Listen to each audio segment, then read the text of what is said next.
केदारनाथ विधानसभा seat से अचानक चेला रानी रावत जी का चले जाना, उनका निधन हो जाना और विधानसभा सीट का खाली हो जाना, इस बात का सभी को खेद है, सभी को दुख है। लेकिन सीट खाली है, जनप्रतिनिधि की लोगों को ज़रूरत है, काफ़ी कुछ काम अभी बाकी है, तो इस सीट पर उपचुनाव होंगे ही।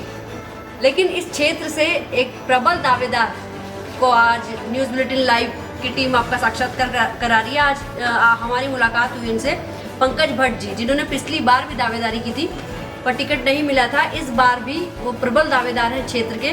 तो सबसे पहले तो आपका बहुत बहुत स्वागत है, न्यूज़ बुलेटिन लाइव की टीम स्वागत करती है। धन्यवाद। जैसा कि आज 22 तारीख है और आज हमारी विधायिका जो केदारनाथ जी की हमारी विधायक थी, उनका शरीर पूरा हो चुका था, आज उनकी 13वीं भी है, तो सबसे पहले मैं उनको प्रणाम करता हूँ।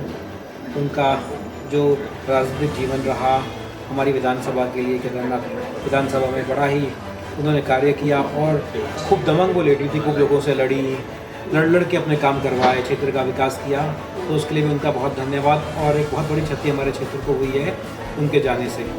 अच्छा, कहीं ना कहीं उनकी डेथ के बाद उनकी बेटी भी दावेदार होगी, क्षेत्र से और भी दावेदार होंगे, तो ऐसे में आप कितना मजबूत मानते हैं अपना पक्ष कि आपको टिकट मिलेगा? देखिए, मैं पिछली बार भी केदारनाथ विधानसभा से मेरी प्रबल दावेदारी थी और लगातार मैं क्षेत्र में घूम रहा हूँ। प्रत्येक गांव में मैं मेरा भ्रमण कार्यक्रम लगाया और किसी भी गांव में ऐसा कोई व्यक्ति ना हो जिसकी मैंने मदद ना की हो, चाहे ऋषिकेश एम्स हो, देहरादून में किसी भी हॉस्पिटल में उसको भर्ती करवाना हो या किसी का सरकारी कोई कार्य हो, मैं हमेशा 24 घंटे अपनी विधानसभा के लोगों के लिए हमेशा उपलब्ध रहता हूँ। आज भी हमारी जो केदारनाथ विधानसभा है वो विकास से बहुत कोसों दूर है। हमारे तल्ला नागपुर में, सुवारी गांस में कई सालों से एक पॉलिटेक्निक कॉलेज बनना था, उसके लिए हमने कई आंदोलन भी किए, वो आज तक नहीं बन पाया। उसमें फॉरेस्ट का इशू है। दसझूला कांडाई एक हमारा क्षेत्र है जो कि बहुत अलग क्षेत्र है। वो क्षेत्र में जाने संसाधन बड़े ही मुश्किल से संसाधन मिलते हैं। वहाँ के कई सारे ऐसे गांव ऐसे हैं जो आज भी सड़क से वंचित हैं। और ये जो हमारा जो दसझूला क्षेत्र है, इसको घिमतोली पोखरी मोटर मार्ग से जोड़ने के लिए मैं लगातार प्रयासरत हूँ।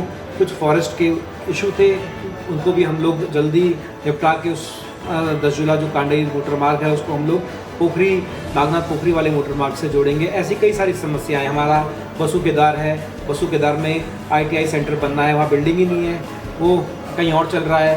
काली मठ में 10-12 गाँव का वो इंटर कॉलेज है, वहाँ पे मैथ्स का टीचर नहीं है और अन्य कई सारे टीचर वहाँ पे हैं नहीं। इसके लिए भी हम लोग आंदोलन कर रहे हैं और बहुत जल्द हमारा प्रयास रहेगा कि वहाँ पे टीचर, प्रधानाचार्य सब उपलब्ध हो सके। तो ऐसे कई सारे मुद्दे, अभी एक मुद्दा हमारे सामने और आया है, इस बार जो यात्रा नहीं चली उसके पीछे कारण ये भी था कि रजिस्ट्रेशन में जो लागू हुआ उससे यात्रा नहीं चले। अब इसके लिए क्या है, हमें रजिस्ट्रेशन कोई अनिवार्य जरूरी नहीं है। आप केदारनाथ भेजो यात्रियों को, अगर ज़्यादा भीड़ होती है उनको हम लोग मधमहेश्वर घाटी में भेज सकते हो। मधमहेश्वर का ट्रैक करें, वो चोपता तुंगनाथ का ट्रैक करें, वो काली मठ जाए, माँ काली के दर्शन करें।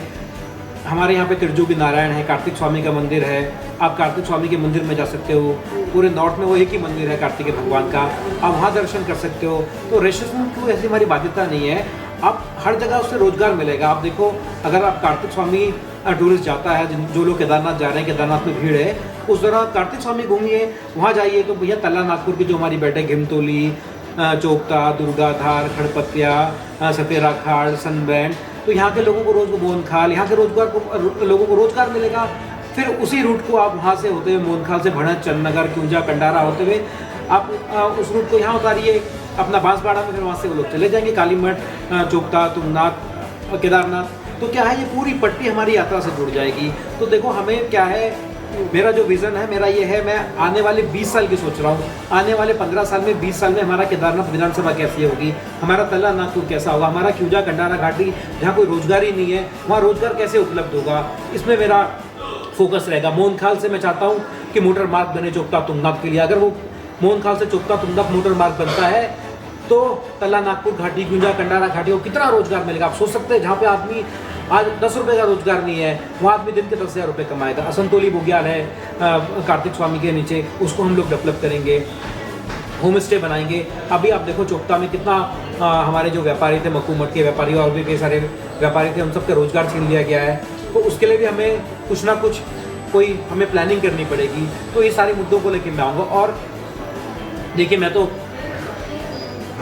केदारनाथ विधानसभा में चुनाव लड़ना है मुझे, या मैं दावेदारी कर रहा हूँ। मेरा मेन मकसद है वहाँ की जो आम जनता की पीड़ा है उसको कैसे सरकार तक पहुँचाया जाए। मैं जाता हूँ, मुझे रोना आ जाता है वहाँ पे देख के, चुपता तुंगनाथ के लोगों को देख के, कैसे उन लोगों का रोजगार छीना है।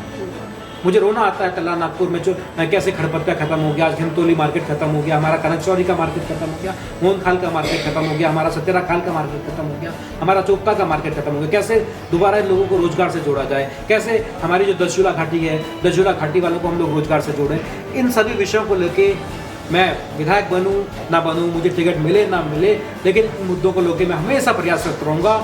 और अपने केदारनाथ वासियों के लिए मैं अभय तल्ला नागपुर घाटी कालीमठ, आप देखो कालीमठ में कब से कह रहा हूँ कि हेलीपैड बनना चाहिए, और कालीमठ से होते हुए आपका जाल चौमासी होते हुए एक रूट बनना चाहिए केदारनाथ का, वन वे करना चाहिए, जाए आदमी यहाँ से आए यहाँ से, तो कितना केदारनाथ कालीमठ घाटी के लोगों को रोजगार मिलेगा।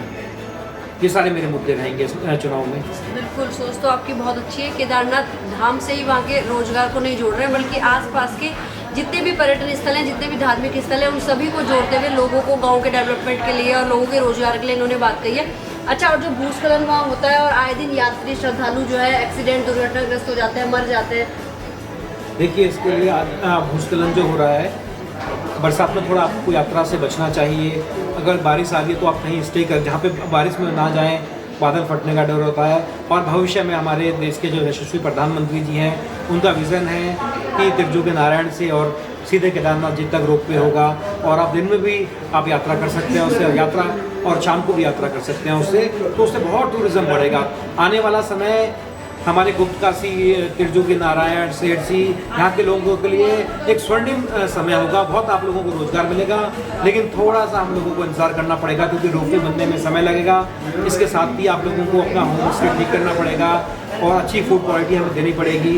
वही साउथ इंडियन भी यहाँ पे आता है, अंग्रेज भी वहाँ पे आता है, अलग अलग प्रांतों के वहाँ पे लोग आते हैं, उनको अच्छा हमें फूड प्रोवाइड करना पड़ेगा, ताकि वो स्वस्थ बढ़िया खाना खाएं और स्वस्थ रहें। तो इसमें भी हमारा फोकस है। साथ ही साथ सबसे बड़ी समस्या आज पहाड़ों में है, चाहे वो केदारनाथ की मैं बात कर रहा, पूरे पहाड़ में समस्या है हेल्थ की। आज हमारी कोई महिला है, वो प्रेग्नेंट है, उसकी डिलीवरी होनी है, अगर उसको अपने डिलीवरी के लिए आना है तो रास्ते में ही उसकी डिलीवरी हो जाती है, क्योंकि गांव से नीचे पैदल आते तक डिलीवरी होती है। पहाड़ों में कोई व्यवस्था ही नहीं है। मैं सरकार से ये भी मांग करूँगा, आप 5 लाख रुपए जो आयुष्मान कार्ड से देते हैं हेल्थ के लिए, क्योंकि ट्रॉमा के बहुत केस हमारे पहाड़ों में होते हैं। आप देखते हैं आए दिन भालू ने मार दिया, पहाड़ गिर गया, बादल फट गए, तो आप एयर एम्बुलेंस चालू कीजिए, और जो 5 लाख रुपए आप हमें इसके लिए देते हैं, आयुष्मान के लिए देते हैं, भाई 5 लाख रुपए तब मिलेंगे जब आदमी जिंदा बच के हॉस्पिटल तक पहुंचेगा।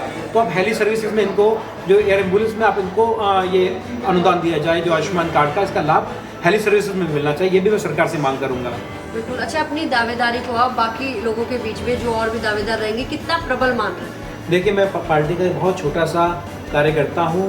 मैं अपने आप को पार्टी का सिपाही मानता हूँ। अगर पार्टी को मुझ पर विश्वास होगा तो पार्टी मुझे टिकट देगी। हाँ, अगर मुझे टिकट मिलता है तो मैं विश्वास के साथ कहता हूँ, कम से कम मैं 20,000 वोटों से भारतीय जनता पार्टी को विजयी दिलवाऊंगा। ये बात आप तब बोल रहे हैं जब ऑलरेडी भाजपा जो है वो 2 उपचुनाव हार चुकी है, मंगलौर और बद्रीनाथ। ऐसे में केदारनाथ में जीतना क्या अपने आप में एक टास्क होगा? देखिए, आपको लग रहा है हम लोग मंगलौर का चुनाव हारे हैं, लेकिन हम लोग मंगलौर का चुनाव हारे नहीं है। हमारी स्थिति वहाँ पे बहुत बेहतर हुई है। इससे पहले हम लोग मंगलौर में संघर्ष करते थे 10,000 वोट के लिए, 5,000 वोट के लिए। आज हम 400 वोट से मंगलौर में चुनाव हारे हैं। तो मंगलौर का चुनाव हम लोग हारे नहीं। रही बात बद्रीनाथ की, बद्रीनाथ में पहले भी कांग्रेस का एमएलए था, और अभी किन कारणों से दोबारा से कांग्रेस के एमएलए जो हमारे राजेंद्र भंडारी जी आए थे, उनको हमने टिकट दिया। कुछ हो सकता है भाजपा के लोग भी उससे खफा हो, कुछ कांग्रेस के लोग भी खफा हो। अब क्या होता है, जनता जनार्दन है। लेकिन आने वाला समय बद्रीनाथ भी हम लोग जीतेंगे, केदारनाथ भी हम लोग जीतेंगे, और मंगलौर भी हम लोग जीतेंगे। चलिए, बढ़िया। और कितनी मशक्कत आप कर रहे हैं टिकट पाने के लिए? अभी कुछ प्रयास शुरू किया है? देखिए, मेरी मशक्कत मेरी जनता है। मेरी जनता मशक्कत करेगी मेरे लिए, और पब्लिक ही सब कुछ है। जैसा कि अभी धीरज जी ने भी कहा था, ये पार्टी, ये कार्यकर्ताओं की पार्टी है भाजपा, और हमारे कार्यकर्ता सब मेरे साथ हैं। सब चाहते हैं कि पंकज बने। मैं सबसे वहाँ पे छोटा उम्मीदवार हूँ, और छोटा उम्मीदवार होने के साथ साथ सबसे ज़्यादा कार्य मैं क्षेत्र में कर रहा हूँ। लगातार मैं हर महीने में कम से कम 10 दिन अपनी विधानसभा में घूमता हूँ। तो पब्लिक तो चाहती है मुझे कि पब्लिक पंकज हमारा एमएलए हो इस बार। अच्छा, इस बार एक युवा चेहरा और उभर के सामने आया, बॉबी पवार। अभी जो हमारे सांसद के चुनाव हुए, बॉबी पवार का काफ़ी नाम रहा, काफ़ी यूथ उसके साथ थे भी और बिल्कुल सबको लग रहा था जीत भी जाएगा, जिस तरह से उन्हें जन समर्थन मिला था।